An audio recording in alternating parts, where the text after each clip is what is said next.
우리 오늘 말씀은 하나의 마음이라는 제목으로 말씀을 나누고자 합니다. 했어요? 오케이, 감사합니다. 제가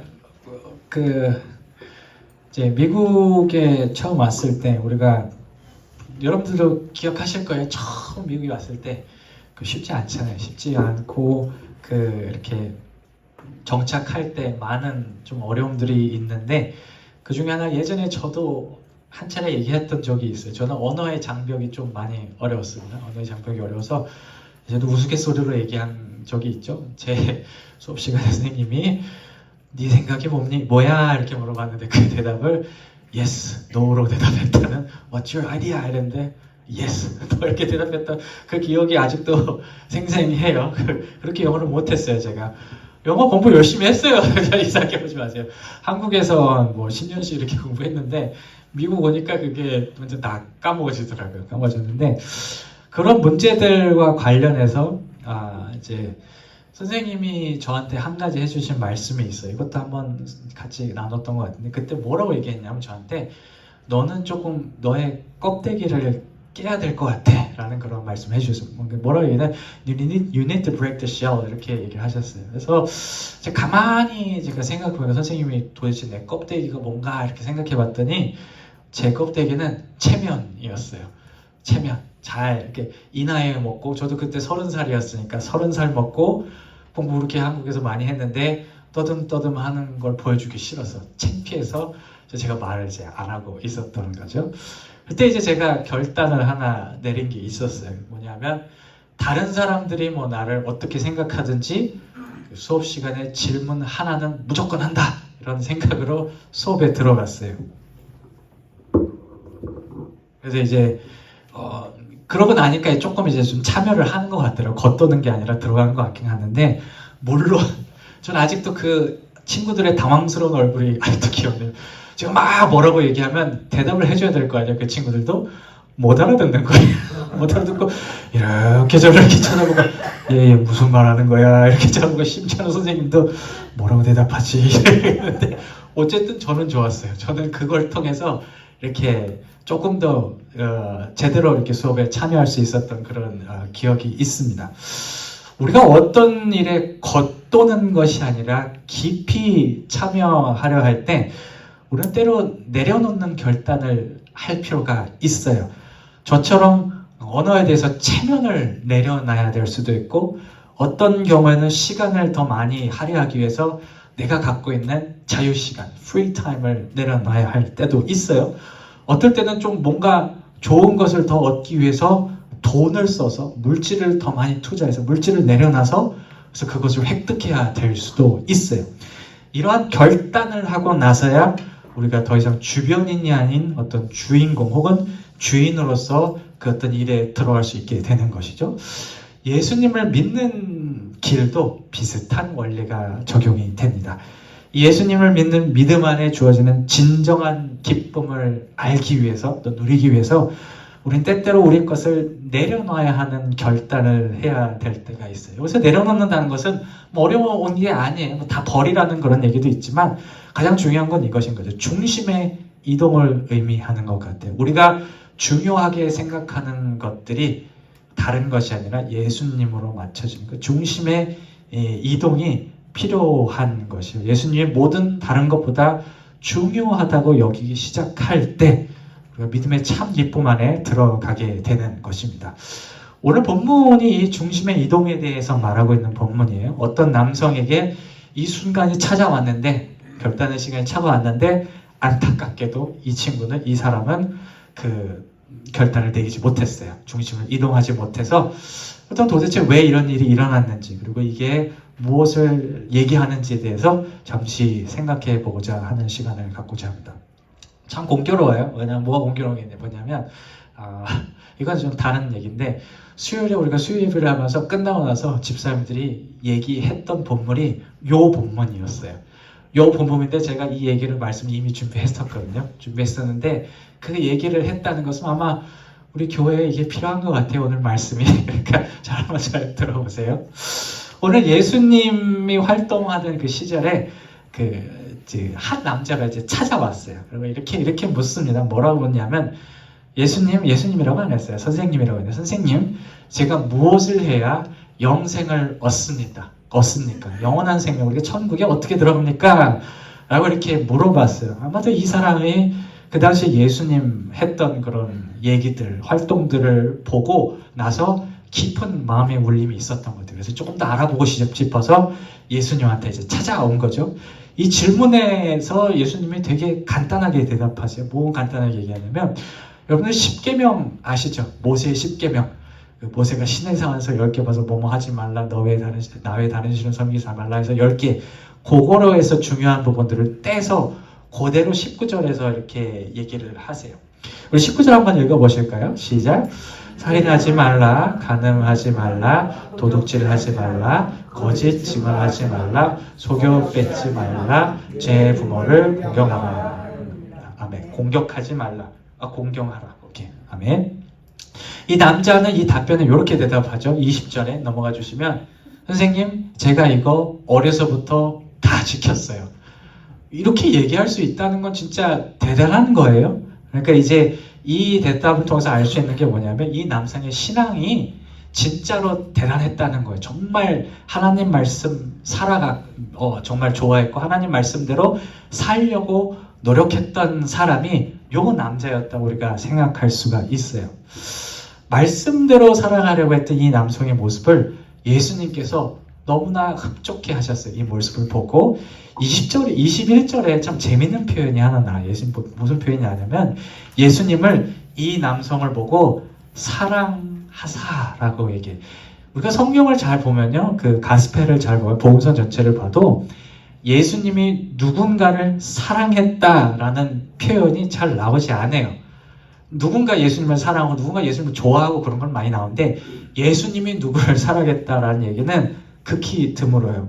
나사로와 그 누이들, 그리고 예수님의 사랑하는 제자 요한복음 몇 개 빼고는 예수님이 누구를 사랑했다라는 그 단어는 여기에서 나옵니다. 무슨 얘기냐 하면, 이 남성을 신앙이 예수님이 볼 때 이례적으로 좋았다라는 거예요. 정말로 이 신앙이 순수했고 거짓이었고 솔직한 거기 때문에 이 남성의 모습을 보고 사랑했다라고 이렇게 얘기를 한 거예요. 이 남성의 답변을 들은 예수님 마지막으로 그래서 한마디를 덧붙이죠. 뭐라고 덧붙이냐면, 이게 좀 어려운 말이에요. 우리 한번 읽어보실까요? 21절에 시작. 예수께서 그를 보시고 사랑하사 가라사대, 내게 오직 한 가지 부족한 것이 있으니 가서 내 있는 것을 다 팔아 가난한 자들을 주라. 그리하면 하늘에서 보화가 내게 있으리라. 그리고 와서 나를 좇으라. 아멘. 그러니까 되게 어려운 얘기죠. 지난주 주일 수요 예배 끝나고도 이 얘기를 했어요. 이 얘기를 내가 들었으면 저는 못할 것 같아요. 이렇게 얘기를 하시더라고요. 근데 저도 충분히 공감해요. 이렇게 신앙이 좋은 남자도, 하나님 말씀 다 지키는 남자도 이 얘기 탁 듣고서는 이건 못하겠다. 그리고 근심하면서 돌아갔다고 이렇게 얘기를 해요. 오늘 본문에서 그려지는 남성의 모습은 믿음에 관련해서 한 가지 되게 충격적인 사실을 얘기해요. 뭐냐면, 아무리 우리가 진솔한 신앙, 우리가 아무리 예수님을 사랑하고 그렇게 할지라도 그와 동시에 그것만큼, 예수님만큼 중요하게 여기는 다른 것들을 마음 안에 품고 살아갈 수 있다는 것이에요. 오늘 본문 남성은 아까도 얘기했죠. 예수님이 사랑한 만큼 모범적인 신앙의 모습을 갖고 있었지만 동시에 끝까지 포기할 수 없을 만큼 사랑했던 그 재물, 물질을 마음속에 동시에 두 개를 가지고 있었어요. 근데 이것이 무서운 게 뭔지 아십니까? 이게 신앙이 더 강하면 강할수록, 더 우리가 신앙을 잘게 만들어갈수록 그 모습들이, 그 하나님 말고 사랑하는 다른 것들이 잘 보이지가 않아요. 무슨 생각을 우리가 하게 되냐면, 야, 나 신앙생활 이 정도 했잖아. 이 정도는 내가 즐길 수 있지. 이건 내가 할 수 있지. 아니면 예수님 믿는 건 예수님 믿는 거고 이건 이거야. 이렇게 두 개를 나눠서 우리가 같이 이렇게 가지고 가는 거예요. 예수님이 이 두 마음이 공존하는 문제를 바로 포착했던 것 같아요. 그 남성의 마음속에 이 두 개가 있는 것을 보고 바깥으로 문제를 이렇게 끄집어내는 거예요. 질문을 했다는 것을. 그리고 가지고 있는 재물을 다 포기할 수 있냐는 질문을 통해 이 두 마음이 어떻게 정리되는 것이 맞는지에 대해서 얘기를 해주시는 거예요. 어떻게 정리를 해주시냐면, 야, 두 마음을 갖고 있는 것 그거 옳지 않아. 어느 순간에 가서는 이것보다, 너의 물질에 대한 마음보다 예수님에 대한 마음이, 나에 대한 마음이 항상 그 위에 올라가 있어야 돼. 마음을 나에게 더 써야 돼. 두 개는 같이 갈 수 없어 라고 이렇게 얘기해주는 본문인 것이에요. 오늘 본문에 예수님의 질문이 적용되는 것은 비단 돈뿐만이 아닐 거예요. 물질 말고도 우리가 알게 모르게 마음을 쓰고 있는 것들이 이것에 적용될 수 있어요. 내가 지금 어떤 특정한 사람에게 너무 마음을 쓰고 있는 거예요. 그게 자식이 될 수도 있고, 사랑하는 사람이 될 수도 있고, 부모의 형제가 될 수 있고, 마음을 너무 더 막 이렇게 쓰고 있는 상황 속에서 예수님이 우리한테 물어보는 거예요. 아, 누구누구야? 내가 그 사람보다 나를 더 사랑하느냐? 물어보는 거죠. 또 내가 어떤 일 되게 몰두하고 있어. 막 공부를 열심히 해야 되고, 뭐 또 막 일도 막 열심히 해야 되는데 질문하시는 거예요. 내가 그 일보다, 내가 그 공부보다 나를 더 사랑할 수 있겠니? 라고 물어보시는 거고, 또 그리고 어떻게 내가 보여지는지, 내 외모, 내 겉모양에 되게 집중하고 있는데 예수님 물어보시는 거야. 야, 누구야? 네 겉모습보다, 네가 사랑하는 모습보다 나를 더 사랑할 수 있겠니? 라고 물어보는 본문이에요. 제가 지난 수요 예배 때 이런 말씀을 나눴어요. 우리가 예수님을 믿는 예수님의 자녀가 되었을 때 하나님은 우리가 한꺼번에 여러 가지 신을 마음에 품기를 원하지 않는다는 말씀을 제가 드렸어요. 뭐냐면 우리가 필요할 때는 이 신, 이거한테 가서 찾고, 우리가 이거 필요할 때는 저거 가서 물어보고, 이거부터 저거가 물어보고, 그런 상황에 맞게 우리가 신을 찾아가는 게 아니라 오로지 예수님만을, 오로지 하나님만을 구주로 삼기를 원하신다고, 그것을 원하신다고 수요 예배 때 제가 말씀을 나눴어요. 오늘 말씀도 그 내용이 그대로 적용되는 본문이에요. 예수님이 우리에게 사랑하시기 원하는 것은 단 한 분, 예수님 그 자신입니다. 예수님 두 마음 혹은 세 마음, 네 마음을 품는 것은 절대 원하지 않으세요. 물론 상황이 바빠요. 막 일도 해야 되고 뭣도 해야 되고 못 해야 되고, 그렇기 때문에 우리 마음이 뺏길 수는 있어요. 그것에 뺏길 수는 있지만 사랑의 문제에 있어서 혹은 중요도의 문제에 있어서 예수님은 자신이 제일 위에 올라가는 것을 절대로 포기하시는 분이 아니에요. 자기를 보시기를 원해요. 그래서 성경에도 그런 말씀이 질투하시는 하나님이라는 말씀이 있잖아요. 하나님은 자신만을 보기를 원하세요.